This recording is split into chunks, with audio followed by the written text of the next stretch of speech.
युद्ध की आग में दुनिया का एक बड़ा भूभाग जलने जा रहा है। यूक्रेन युद्ध की ज्वाला में कई देश भस्म होने वाले हैं। ज़ेलेंस्की और उनके रक्षा मंत्री रुस्तम जो कुछ कर रहे हैं उसे तीसरे विश्व युद्ध के विनाश के शोले भड़कने का खतरा बहुत बढ़ गया है। असल में ज़ेलेंस्की अपनी पराजय टालने के लिए अमेरिका समेत पूरे नाटो को युद्ध में खींचना चाहते हैं। इसके लिए न सिर्फ उन्होंने मुकम्मल प्लान बना लिया है बल्कि उस खतरनाक प्लान को एक्टिवेट भी कर दिया है। ये रिपोर्ट देखिए।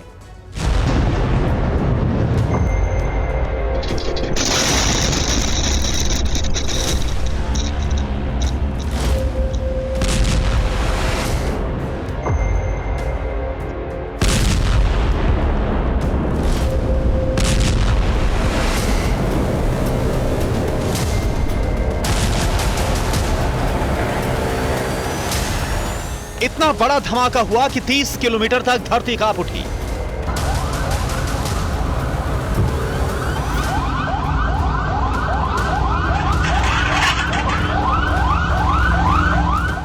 जिस वक्त लोग सो रहे थे उस वक्त आसमान से मिसाइल गिरी, बहुत बड़ा ब्लास्ट हुआ।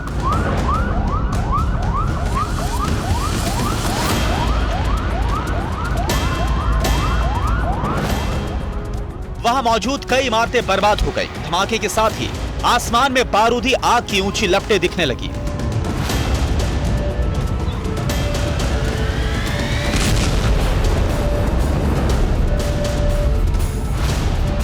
यह हमला उज़्बेकिस्तान की राजधानी ताशकंद में हुआ।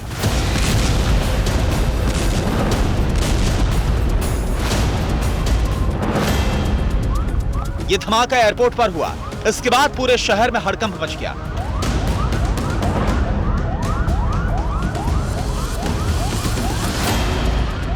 इस ब्लास्ट में एक शख्स की मौत हो गई जबकि करीब 200 लोग घायल हो गए।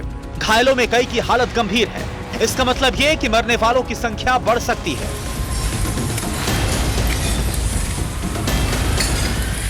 उज़्बेकिस्तान की राजधानी ताशकंद में धमाका क्यों हुआ, किसने किया, इस बात का खुलासा अब तक नहीं हो सका है। लेकिन शक है कि इस हमले के पीछे यूक्रेनी सीक्रेट सर्विस का हाथ है। आशंका ये है कि धमाका ज़ेलेंस्की ने करवाया है। यूक्रेन पर यह शक इसलिए गहरा गया है क्योंकि उज़्बेकिस्तान रूस का सहयोगी देश है।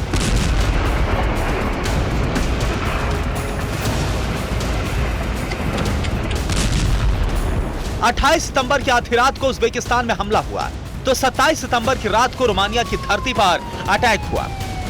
यानी लगातार 2 दिन में 2 देशों की धरती पर हमला। एक देश रूस का करीबी तो दूसरा देश रोमानिया, नाटो सदस्य।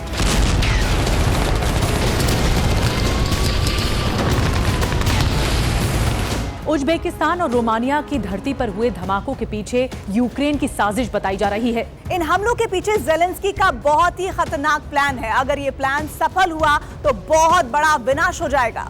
दावा किया जा रहा है कि ज़ेलेंस्की ने उस प्लान को एक्टिवेट कर दिया है जिससे यूक्रेन युद्ध का विस्तार हो जाएगा।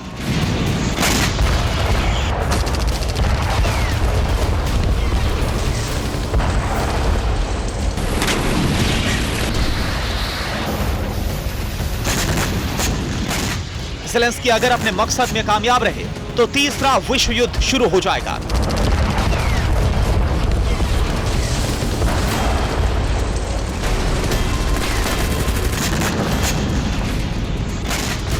असल में रूसी हमलों से यूक्रेन पस्त होता जा रहा है। इस वक्त यूक्रेनी फोर्स हार के कगार पर खड़ी है।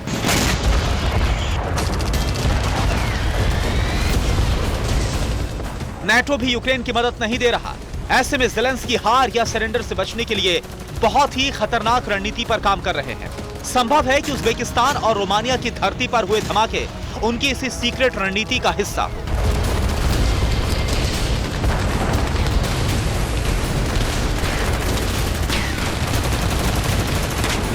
दरअसल हार से बचने के लिए ज़ेलेंस्की सर्दियों से पहले अमेरिका और नेटो देशों को युद्ध में उतारने की तैयारी कर रहे हैं। दावा किया जा रहा है कि ज़ेलेंस्की दुनिया को महाजंग की आग में झोंकना चाहते हैं ताकि यूक्रेन सरेंडर से बच जाए।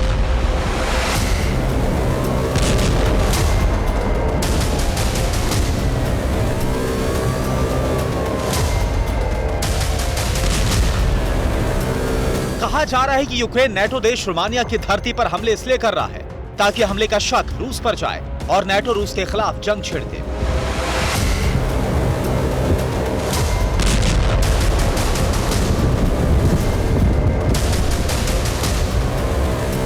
तरह उज्बेकिस्तान में धमाका कर यूक्रेन रूस को उकसा रहा है। उज्बेकिस्तान रूस का सहयोगी देश है। हमले का शक नेटो पर जाएगा। ऐसे में रूस नेटो के खिलाफ महासंग्राम शुरू कर सकता है।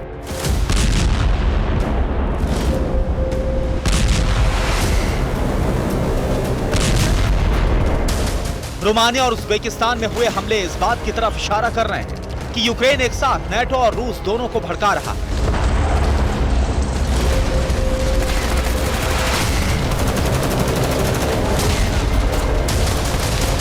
तीसरा विश्व युद्ध जल्द शुरू हो, इसलिए ज़ेलेंस्की और उनके वॉर कमांडर्स हर एक प्लानिंग पर काम कर रहे हैं। यूक्रेनी राष्ट्रपति ज़ेलेंस्की ने G7 देशों को एक चिट्ठी लिखी है। इसमें उन्होंने G7 देशों से बहुत ही खतरनाक डिमांड की है।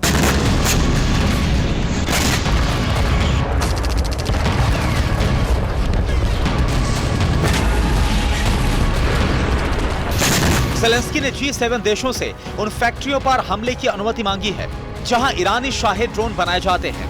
मतलब ज़ेलेंस्की की मंशा ईरान, सीरिया और रूस में मौजूद शाहेद ड्रोन बनाने वाली फैक्ट्रियों को तबाह करने की है।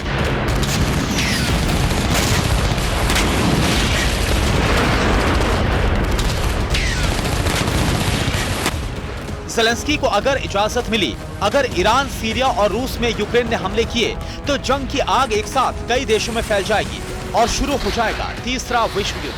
और इसी के साथ ज़ेलेंस्की का मकसद भी पूरा हो जाएगा।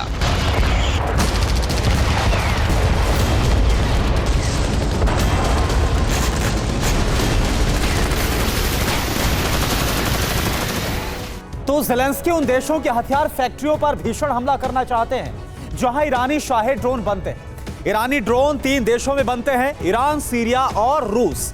ज़ेलेंस्की सेना इन्हीं देशों में मौजूद ड्रोन फैक्ट्रियों को तबाह करने का मंसूबा पाले बैठी है। ज़ेलेंस्की ने जो चिट्ठी G7 को लिखी है उसमें इस बात का आरोप लगाया गया है कि कई पश्चिमी और यूरोपियन देशों की कंपनियां ईरानी ड्रोन बनाने के लिए पार्ट्स मुहैया करवाती हैं। ज़ेलेंस्की का यह दावा एकदम सही है। शाहेद ड्रोन बनाने के लिए ईरान को America, Switzerland, Netherland, Germany, Canada, Japan, Poland, तुर्की, Kazakhstan, Uzbekistan, Vietnam, Costa Rica, Hong Kong और UAE कल पुर्जे बनाकर देते हैं। संभव यह है कि यूक्रेन ने उज्बेकिस्तान पर इसलिए बड़ा हमला किया है। अब सवाल यह उठता है कि ईरानी ड्रोन का इस्तेमाल कौन कौन से देश करते हैं। जवाब है ईरान, रूस और यमन के हूती विद्रोही।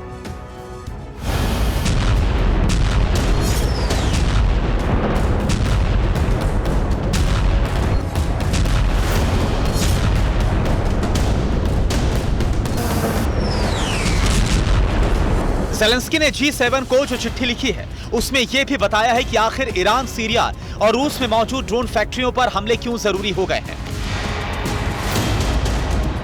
लेटर में ज़ेलेंस्की ने कहा कि पिछले 3 महीने में रूसी सेना यूक्रेन पर 600 से ज्यादा ईरानी ड्रोन दाग चुकी है। रूस के ड्रोन हमलों से यूक्रेन में बहुत बड़ी तबाही हुई है।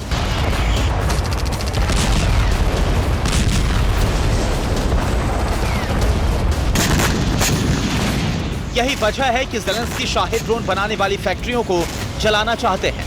ज़ेलेंस्की ने कहा कि अब वक्त आ गया है जब ईरान, सीरिया और रूस में मौजूद शाहेद ड्रोन बनाने वाली फैक्ट्रियों को तबाह कर दिया जाए।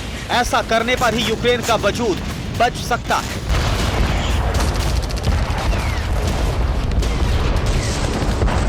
अपनी चिट्ठी में ज़ेलेंस्की ने उन पश्चिमी और यूरोपीय देशों की कंपनियों पर भी कार्रवाई की मांग की है जो ईरानी ड्रोन बनाने के लिए पार्ट्स सप्लाई करती हैं।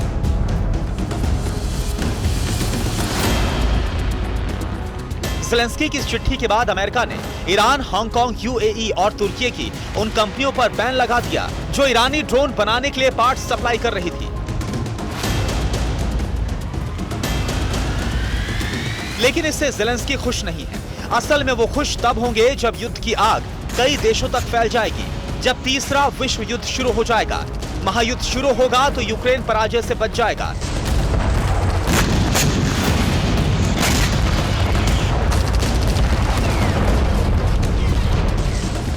दावा किया जा रहा है कि ज़ेलेंस्की का यही सीक्रेट और खतरनाक प्लान है।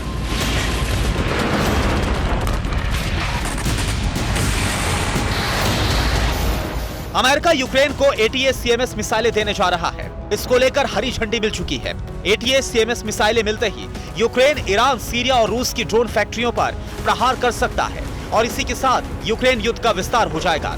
यानी तीसरा विश्व युद्ध शुरू हो जाएगा।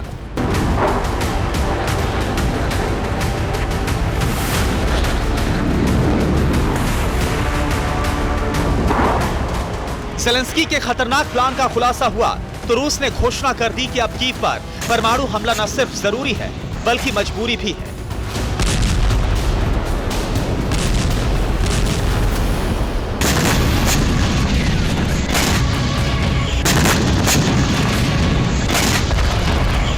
जाहिर है माहौल वैसा ही बन रहा है जैसा ज़ेलेंस्की चाहते हैं। अगर रूस ने एटमी हमला किया तो तीसरा विश्व युद्ध तय है और इस तरह ज़ेलेंस्की का ऑपरेशन वर्ल्ड वॉर सफल हो जाएगा। तबाही के मुहाने पर खड़ा यूक्रेन रेस्क्यू हो जाएगा। Bureau report, TV9 Bharatvarsh.